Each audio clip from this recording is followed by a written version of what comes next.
Hey guys, welcome back to the channel. And today, it's all about freight train. Let me show you. Not you. All right, let me just move this here. All right, we're in reverse.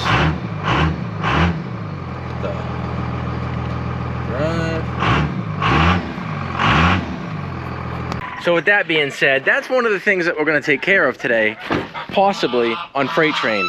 So as you know, maybe you don't know, I've been nursing my transmission along the 47RE in freight train for some time.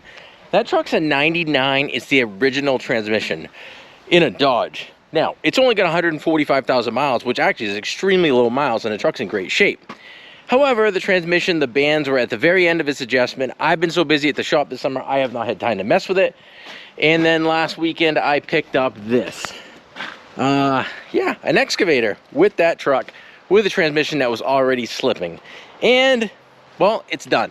And because of that, I have to do a transmission now, and no time to do it. Let me show you what we got. I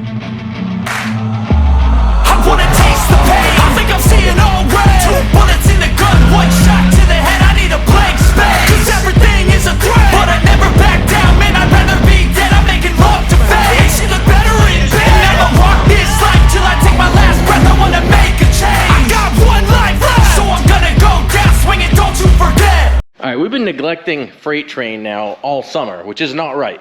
It's due for an oil change. It never got its summer wheels and tires on it. I pulled the 47RE transmission that is super dusty, even though I powder coated the pan, out of our donor truck on the side of the shop there, the one we pulled the engine out of not long ago. That's also a 99 47RE transmission. However, the bands have tons of adjustment in it. We pulled the pan off. There was no debris in the pan. We changed the, I think it was a super servo. No, wait. Governor pressure solenoid. I don't know. I got to look at see what we put in it. It was months ago now. I threw some goodies at it, some common failure points on these transmissions, and lo and behold, it's a Mopar remanufactured transmission. That truck has 160,000 miles on it. We don't actually know what's on that, but it's less than 160. Clearly in much better shape, and it did drive because I parked it over here when we, when I ripped it apart, so to speak.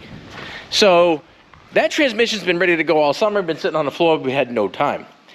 Today, somehow I gotta get that thing in the shop, and there's literally no one around today except me, so I'm not sure how I'm gonna do that. We're gonna get it in the shop, we're gonna get the transmission out. This is not a direct how-to by any means, it's just us working on freight train. There are some upgrades that I gotta do to it as well. I don't know if we'll get to them in this episode, but we got the Banks Big Hoss diesel tuner kit, which clearly we didn't want to do before the transmission, and then a full cold air intake from Banks as well. My buddy TJ over at Maine Off-Road Enterprise hooked us up with those goodies. That is going to go in freight train as well. The next thing is the bed is coming off freight train because we're going to be putting our Miller welder in the back of that flatbed back there. Check this out. Don't mind the piece of me out of here. That is a CM flatbed that we bought used. It needs a little work. It's not rusted at all, but it's some dents and stuff, and then we got to modify it to fit the Dodge. My bed's in great shape. However, that truck is a workhorse. It needs to earn us money. I'm not sure where this came from. With that being said, it's going to make us more money because, well, not only is it a tow rig, we need to use it for mobile welding as well. And with that being said, that's going to end up being a little bit further down of an episode. Today, let's start with the transmission. Steve's coming over tomorrow, I think, to help me with it. We'll see how far we get tonight, if at all. I'm pretty beat, been doing oil undercoatings all day. Oh, and some front end work on Jeeps. So, I gotta see if it'll frickin' drive at all. I did make it home. I drove that thing 3 miles, barely, to get it home. So the transmission smoked. Let's be clear. All right, I'm hoping I can, like, limp this thing along. I think I felt it go in. Yeah, like, not really going. Oh man, because I don't want to push this thing in the shop. Come on, baby. When I got it home, I had to keep, like, shutting the truck off. Does that make sense? And then I'd start it again. Let's try it. And then sometimes it would go, and sometimes, like I say go, it would barely go, but it would go. Wait a minute, and Count to 10. Now do it. And reverse. Give us a reverse. Damn it. I'm just smoking that band in this thing. Come on. Ugh. All right, so Steve's actually coming over. I'm gonna have a few soda pops. And I'm clearly gonna have to get the tractor out and pull this thing in. It's literally done. All right, this usually gets me in trouble, but I'm a very impatient person, if you haven't figured that out. And I'm gonna start attempting to move this thing. Okay, nope, still doesn't move. By myself, because that's the smart thing to do. Because I got the tow strap. Oh yeah, we're good. Truck is turned. Probably gonna run my son's bike over.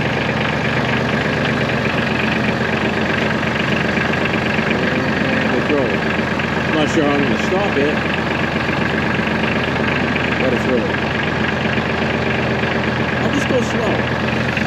What? Oh, sometimes I do dumb shit. All right, we're close now. I'll attempt to turn and go in there. I'll push right there.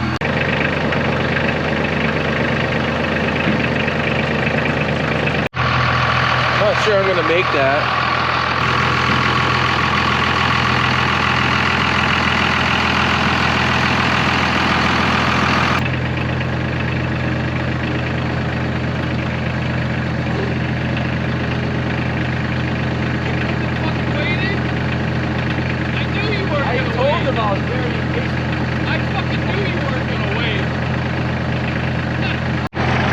What timing Steve shows up. All right, so I'll have him drive the truck now, and it's gonna make things a little bit easier. Almost in. All right, it's in the shop. We're gonna go ahead and get it on the lift. Disconnect the batteries. We're gonna get it up. Someone will scope it out. I think the exhaust is gonna have to be dropped. Start pulling the drive shaft out. Drop the pan to look at our transmission soup that we're gonna have, and then see what we're gonna be involved in. I know the transmission cooler lines on these things suck. Again, not a how-to, but you're just hanging out with us working on Freight Train. Eventually, we have some cool shit stuff to do, and that's the big Haas tuner and the cold air intake. But we gotta get this out of the way first, and there's a lot planned for this truck. But let's just start here today, okay? All right, this thing is a greasy, oily mess. Lines. Everything. I mean, it's honestly not bad to get around as far as work around it goes. It's not bad. Steve's gonna work at tacking the drive shaft. I forgot it actually has a center bearing on this bad boy. I'm gonna drop the pan and take a look at our awesomeness we got going on in there. And then we'll work on the lines and connections, and the last thing will be our bell housing. Maybe that much. All right, pan down, and it smells, and it's gross. Look at this niceness. Oh my God, it's full. Look at the magnet. And I cleaned this. I had this pan off last summer and we serviced the transmission. And yeah, that's a lot of metal. Okay, transmission is junk. So we'll continue taking it out. All right, I think the worst part of pulling this is gonna be the oil cooler lines, because they're convoluted everywhere. And we got this crow's foot with a ridiculous extension, although I've used way longer. There's two way up in there. They loop around underneath here.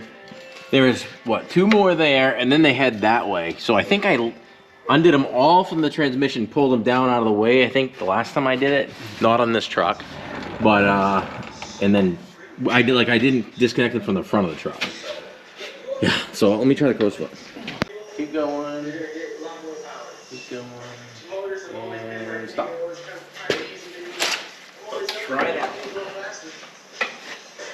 This thing allows us to mount the blower to the factory.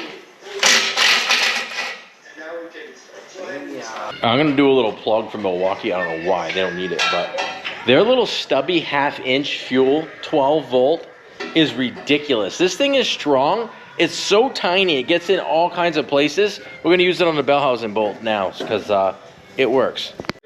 All right, it's only been like an hour, believe it or not. You probably don't believe us, but the transmission jack is in place. We're actually out of throw, and it's literally like pretty much hanging, but that's okay. We got the engine supported with a nice ratchet strap, and we're gonna go ahead and take off the cross member. This thing will drop down just a touch onto our jack, hopefully, and then we pry and take it out. Easy as that, right, Steve? Yep. And a transmission night would not be complete without a nice loaded pizza. Look at that bad boy. That looked pretty good. From Reserves Market right up the street. It's delicious. All right, guess what? Transmission's out. It actually came out pretty damn easy. It wasn't bad. We didn't even have to drop the exhaust. So hopefully the new one, or the new used one, goes in just as well. This thing's still dripping a little bit of mud coming out of the back of it. So yuck. Yeah, so it took us just under 2 hours to the time we pushed this truck in, and it's sitting on the jack, ready to come off. And then, so what we're gonna do is tonight it's getting late, dark, obviously. What we'll do is, I think we'll quit here, we'll pick up all our tools. In the morning, we'll flush lines out, we'll swap the transmissions off the jacks for the other transmission, and away we go, we put it in. See you in the morning. All right, guys, it's the next day. Steve is back. He's actually hooking up the cooler lines again, because what we're gonna do now is we're gonna use this transfer pump and some universal fluid, and we're gonna flush out the cooler that's in the radiator as well as the one on the side of the engine block to get rid of all that crap. I pulled the torque converter that we're gonna be using on our donor transmission because we did drain it initially and put some fluid back in it. We'll get this thing rolled over and then get that one off from the jack and put this one on it, because this has got a new mount because the other one fell apart when we took it off. So that's kind of a good thing we're changing it. And then we'll be on track to get this thing back in. All right, guys. So we have got our universal transmission fluid. Now we're going to, or Steve is going to pump away the fluid, which will probably take a few, I guess. I don't know. And with luck, we're going to be there we go. We'll be pumping the old crap out and the new stuff in, because that's important. Because you get all your debris and clutch material in your coolers stuck, and nobody thinks of flushing those. 1, 2, 3. Got it. I got it. That's heavy, or weak, or both. For me, I'm chalking up as both. Nothing but the best. Mopar fluid, because Mopar's transmission served us so well. Thanks, Mopar. And I already spilled it. Well, that's good. You're just Lubing it up. You're just lubing up the hub, that's all. All right, torque converter is filled and installed. The lines are now flushed. We're ready to bring this up into position and hopefully get it bolted in. And you probably, I'm sure some of you are like, you could have at least spray bombed this thing and painted it. And I could have. However, we oil undercoat this truck. I haven't done it this year, thank God. By the time we're done and everything's good to go, it is gonna get oil undercoated. This thing, it will be black. So don't worry about that. But we're gonna attempt to get this thing in here. Steve, any encouraging words? Let's do it. I don't think it's gonna be bad. No. We got it out. That's the hard part. And we got our ratchet strap, it's holding the lifts. Oh yeah, we're in good shape. Yeah. All right, since we don't have a spreader bar, to open the frame up a little bit to get our cross member back in there without fighting us, I've come up with the idea of cutting down a 2x4 that's about 1 inch shorter and then driving a wood wedge in there so it's in between the frame rails, and we kind of force some frame rails apart just a little bit. I think it'll make our job putting that cross member in that much easier. It's important to show your losses as well as your wins, and I wouldn't consider it a big loss, but at least it was the lower bolt. The lower bolt on the bell housing actually broke off, and one of them gave us a hard time coming out. I think it was cracked because I barely even put a ratchet on it and tore the head right off. So what I'm going to attempt to do is weld a nut to what's left of that stud on there and then back it out, hopefully.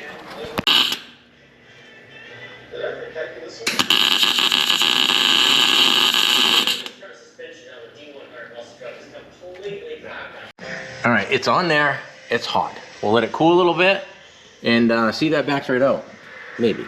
Cooled off, and I know it's coming because we just tried it with the ratchet. Check that out. So, a little patience and you can recover. Oh yeah. It worked. Flip and customize, baby. All right, recovered on that. We got a bolt in place now. see that? Yeah, we got a bolt in place now, and we got the cross member, which the trick to this, we were gonna do the wood wedge thing and actually did, and it wasn't working, is not really realizing this, is take your cross member that if you drive it straight down is hard, and if you actually look at the side of the frame, there is a taper. So we went in high and then dropped it down low. Look at that, it fits. Oh, and the beauty of having leftover pizza and being a powder coat shop, well, it's pretty simple because it's probably one of the most expensive reheat jobs on pizza ever. But 20 minutes, we'll have nice warm pizza. All right, minus one little minor thumb injury. The torque converter bolts are in. Note to self, don't feel for the bolt holes. That is not smart, use a mirror. Those are in, bell housing bolts are all in and tight. Cross member bolts are all in and tight. The rear transmission mount is in. What we're doing now, we're gonna have the bite to eat with our nicely warmed up pizza. Draining the engine oil, because we're gonna do an oil change on that. After lunch, we will throw the drive shaft back on, and the coolant lines, and the linkage, and electrical. And then we fill it and it runs, hopefully. All right, one of our sponsors, Shell Rotella, not a sponsor, I wish. We're doing the oil change on the truck. So again, do this while it's all up in the air, and also grease the front end and check the tire pressure because it's been neglected lately. All right, so this just happened. The cooler line fitting on the transmission when I was tightening up the outer connection snapped off. Whether I was reefing it too hard, I don't know, but it broke. And normally I'd be like, oh no, I'll stop. However, our easy out right here, a little tappy tap, and it's coming right out. So I think, oh yeah, I think we have it. Look at that. I swear to God, these aren't staged. Just everything happens. All these little fail things that could happen, happened, and then the little things we have to recover, it's working. So let's go with it. All right, I think we are done transmission-wise, Steve. Everything's in, connected. We recovered from our broken bolt, our strip fitting. Everything is good to go. And we dumped the oil, greased it. We're gonna lower the truck. Oh, Steve did the tire pressure too. We're gonna lower the truck halfway or so I can get to the oil filter. Change that. I'm gonna do the fuel filter. I don't have that today, or it might be over there in a bag actually. If it is, we'll do that too. And then we'll be filling the transmission and hopefully taking this for a ride because Steve owes me a twisted T. All right, Steve's got the ATF bus 4. I got the honkin' Rotella filter that I'm gonna attempt to get in here and not drop. Which you'll hear me make a noise, followed by a swear, or two, if I drop this. All right, Steve, time's come. Time's come. Transmission's filled. Well, we gotta start it and see how full we are, but it's full. The engine oil is full. The fluid has been changed. The fuel filter didn't show up yet today, so I'll get that done tomorrow or the next day or whatever. But the time has come to start this up and see if we have a transmission. So let's do it. All right, we fired it up and had to shut it back off because we got some oil on the floor, and it appears that the pan is dripping right here. So it's been so long. We're gonna run around this thing again and tighten them all because it could very well have just been loose. I don't know, but I didn't feel loose. No. All right, good news is it shifted. It went gear, it went reverse. We're topping off the fluid right now. I think we tightened up the pan and got the stop leaking. Worst case scenario, we're gonna have to put a new pan gasket in there. I hope not. But we're putting it back up in the air right now with the truck running just to go in there with a flashlight and make sure we don't have any leaks anywhere else. Moment of truth. I'm confident that we can take this tow strap, if I can get this thing open, maybe. I'm confident we can take the tow strap off. We'll just bring it with us in case. And get the tractor out of the way, take this for a ride. I mean, it's downhill, but we're backing up. It rolls. I mean, it didn't do this. We couldn't get it in the truck. So, let's go. All right, that was reverse. Oh, positive engagement on the drive. And we're driving. We're driving, Bob. We're driving. Woo! Oh, second gear. I felt second gear. Haven't felt that in a little bit. Let's see what we can do. Up the road. Yeah. Do the circle. Make sure we run it through the gears. see what we got. So that was a good second gear shift. Third. Got one more to go, and we're yeah, I may not be fast enough now. There it is. We got all the gears. We're gonna take this thing for a rip. Be right back with you. Right, test drive is going fantastic. We've been out now for about 5 minutes, going through all the gears, all the speeds, and actually driving down the road where it took me an hour to get home. Literally a week ago. No, a week ago tomorrow was when we lost the transmission. So we're doing good. All right, guys, success. Freight train's back on the road. Thank you to Steve for coming over and giving his time to help me get this done. We've been so busy, been literally neglecting this thing all summer, and finally it just let go. So I had to do something. We were lucky enough to when did we do that transmission? Last winter? Early spring? Yeah, something, yeah. It's been done and ready to go, and honestly, I can't even remember all the parts we put in it. I'd have to look back at receipts. Anyway, it shifts awesome. Good, firm, positive shifts to every gear. Probably service the transmission again in the spring. I don't put many miles a year on this, or I haven't yet. So I think we'll end the episode here, and we'll get into the fun stuff on the next episode, which is going to be the Banks Big Hoss Tuner and the cold air intake. Start with that. We got some traction bars in it coming in for the future, as well as the flatbed for our welder to make this thing a portable weld rig. So as always, thank you for watching. Don't forget to hit that like and subscribe. Scott and Steve, Flip and Customized.